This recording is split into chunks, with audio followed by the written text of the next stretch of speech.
Lesson 10. Differences among speakers from different countries are most obvious and easiest to recognize. But there are also ethnic, regional, class, age, and gender differences among speakers from each country.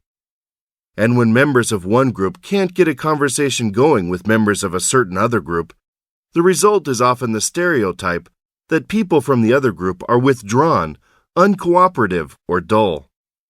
The British, for example, think of Scandinavians as being withdrawn, but among Scandinavians, the Finns have a reputation for being slow and dull.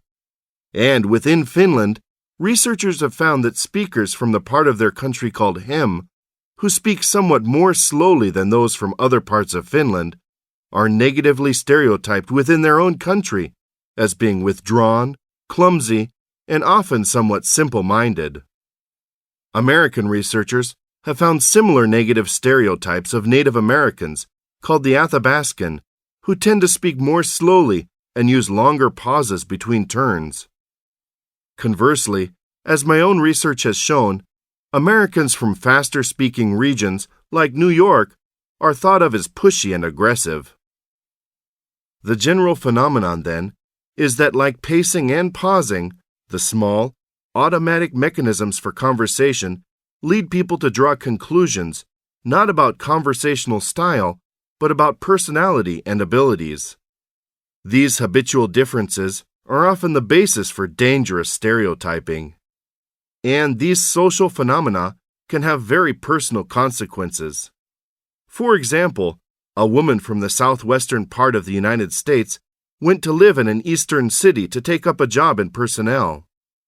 When the personnel department got together for meetings, she kept searching for the right time to break in and never found it. Although back home she was considered outgoing and confident, in Washington she was perceived as shy and retiring.